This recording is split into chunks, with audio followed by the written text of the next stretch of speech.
আসসালামু আলাইকুম, কেমন আছেন সবাই? বিনুর বিশ্বে আপনাদের সবাইকে জানাই স্বাগত। এখন বাজে বেলা 2:30। আমি, আমার বোন আর বোনের ছেলে মিলে চলেছি আমার নানির বাড়ি, মানে আমার দিদার বাড়ি বেড়াতে। তো রাস্তায় প্রচণ্ড বৃষ্টি শুরু হয়ে গিয়েছিলো মাঝখানে। আমরা যখন বেরিয়েছিলাম বৃষ্টি অতটা ছিল না, কিন্তু যেতে যেতে মাঝপথে প্রচণ্ড বৃষ্টি শুরু হয়ে গিয়েছিলো। আমার দিদার বাড়ি মেদিনীপুরের একটা গ্রামে, চনসুরপুর বলে জায়গাটা। অনেকে চেনেন, আবার অনেকে হয়তো চেনেন না। এটা তমলুক আর পাঁশকুড়ার ঠিক মাঝামাঝি জায়গায়। গ্রাম এলাকা, রাস্তাগুলো দেখলেই আপনারা বুঝতে পারছেন দুদিকে একেবারে সবুজ, দেখতে অসাধারণ। আমার বোন থাকে বেলজিয়ামে, কিছুদিনের জন্য ছুটিতে এদেশে বেড়াতে এসছে। তো সবার সঙ্গেই দেখা করতে যাচ্ছে। এখন যাচ্ছি আমরা নানু আর নানির সঙ্গে দেখা করতে, কেননা নানু নানির বয়স অনেকটাই হয়েছে, ওরা আসতে পারবে না, তাই ভাবলাম আমরা গিয়ে দেখা করে আসি। আমরা পৌঁছে গিয়েছিলাম রাত 9:30টায়। তো তখন আমি আর কোনো শ্যুট করিনি, এই শ্যুটটা করছি আমি পরের দিন সকালে। এই যে এটাই হচ্ছে আমার নানির বাড়ি। এটা নানির বাড়ির উঠোনের একদিকে আছে বিভিন্ন রকম ফলের গাছ, আর একদিকে বাড়ি। এই যে ফলের বাগান যেখানে রয়েছে, এটা ঘেরা রয়েছে এরকমভাবে, তার গেট বসানো আছে। আর এই বাগানের ভেতরে অনেক রকমের ফলের গাছ। আমরা এই ফলের গাছগুলো ঘুরে ঘুরে দেখছিলাম, আর ছোটবেলাকার কথা মনে পড়ে যাচ্ছিল। আমরা 3 ভাই বোন এবং পিঠোপিঠি 3 জনেই। আমি সবাইয়ের বড়। আমাকে পোর্ট করে দেওয়া হয়েছিল আমার নানির বাড়িতে, তাই ছোটবেলাটা আমার নানির কাছে আর এই বাড়িতেই কেটেছে। আর এই বাড়িটা আমার মনের খুব কাছাকাছি। এখন যাকে দেখতে পাচ্ছেন, এই মাসি নানিকে মাছ দিয়ে যায়। আসলে নানু নানি দুজনেরই তো খুব বয়স হয়েছে, বাজার করার তেমন কেউ লোক নেই। নানি আগে থেকে এই মাসিকে বলে রেখেছিল যে একটা ভালো মাছ দিয়ে যেতে, আমরা আসছি সেই জন্য। এদিকে মাছ কাটা চলছে, আর ওদিকে হচ্ছে টিফিনের ব্যবস্থা। টিফিন তৈরি করছে আজকে আমার মেজো মাসির ছেলের বউ। ও নানু নানির সঙ্গেই থাকে এখানে। সকালে যখন চা খাচ্ছি তখনই আমাকে বলেছিল, আপা টিফিনে কি খাবে বলো? আমি বললাম, যেটা তুই বানাতে পারবি সেটাই খাবো। তো বললো, চলো শীতকাল না হলেও তোমাদের শীতকালে পিঠে খাওয়াবো।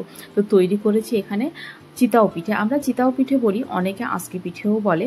তো চিতাও পিঠে তৈরি হয়ে গেছে, সার্ভ করা হয়েছিল এখানে ঝোলা গুড়ের সঙ্গে। পর্ব শেষ। চলুন আপনাদের একটু আমার নানিদের ঘরের ভেতরটা ঘুরিয়ে দেখায়। এটা হচ্ছে সেকেন্ড এন্ট্রান্স। পেছন দিকে যে দরজাটা সেটাই। ফার্স্ট এন্ট্রান্স যেটা মেন এন্ট্রান্স, সেটা সবসময় তালা দেওয়া থাকে, কেননা বাড়িতে তো অত লোকজন কেউ থাকে না। নানু নানির বয়স হয়েছে, লক্ষ্য রাখার মতো অত লোক নেই বাড়িতে, তাই মেন গেটটা সবসময় তালা দেওয়া থাকে। এই যে এটা হচ্ছে আমার নানু আর নানির রুম।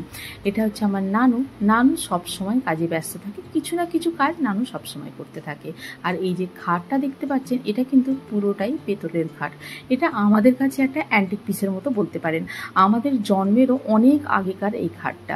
তো এইটাতে একটা স্প্রিং গদি ছিল, সেটাকে খুলে নেওয়া হয়েছে ব্যবহারের সুবিধের জন্য। এখন খাটটাতে এমনিই রাখা হয়েছে, লোকজন বেশি হলে তখন ঘুমায় এখানে।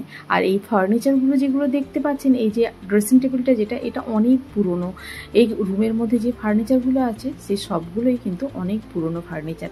এটা হচ্ছে সেকেন্ড একটা রুম, এটাতে আমার মেজো মাসি থাকে। গ্রামের ঘর যেহেতু একটু তো অগোছালো থাকবেই, এটাই স্বাভাবিক। আর এটার মধ্যেই কিন্তু সৌন্দর্য থাকে গ্রামের। শহরের বাড়ি তো আমাদের ফ্ল্যাট, সবসময় সাজানো গোছানো, সবসময় ছিমছাম টিপটপ থাকে। গ্রামের বাড়িতে হাজারো লোকজন আসে যায়, ঘরটা অগোছালোই থাকে এবং সেটাই দেখতে ভালো লাগে। আর এই যে ফটোগুলো দেখতে পাচ্ছেন, এইগুলো আমাদের জন্মের আগে, আমরা ছোটবেলা থেকে এই ফটোগুলো দেখে আসছি। এটা দলিজ, মেন এন্ট্রান্সটা এখান থেকেই, তবে সেটা সবসময় তালাবন্ধ থাকে। আর এই দলিজেই বসে বিকেলবেলা খুব ভালো একটা আড্ডা। আশপাশের থেকে নানিরই রিলেটিভরা সব থাকে, তারাই আসে আড্ডা মারতে, নানু নানির সঙ্গে সঙ্গ দিতে। আর এই যে ছবিটা দেখতে পাচ্ছেন, এটা কিন্তু আমার মায়ের তৈরি। এই যে হরিণটা আমার মায়ের তৈরি। এটা হচ্ছে কিচেন। আর কিচেনে এই যে দেখুন রান্না করছে যে, সেই হচ্ছে আমার মেজো মাসির বৌমা।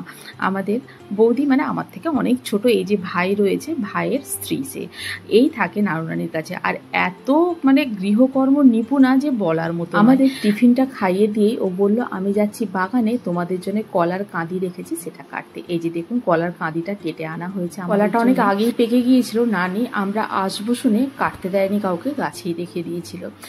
নানিদের ঘরটা অনেকটাই বড়, উপরেও রুম টুম রয়েছে, ছাদ রয়েছে, সেগুলো আর ভিডিও করে ওঠা হয়নি। পরে একবার কিন্তু আপনাদেরকে পুরো বাড়ির হোম ট্যুরটা দেব। আজ তাহলে এই পর্যন্তই, আবার দেখা হবে। ভালো থাকুন, সবাইকে ভালো রাখুন। আল্লাহ হাফিজ।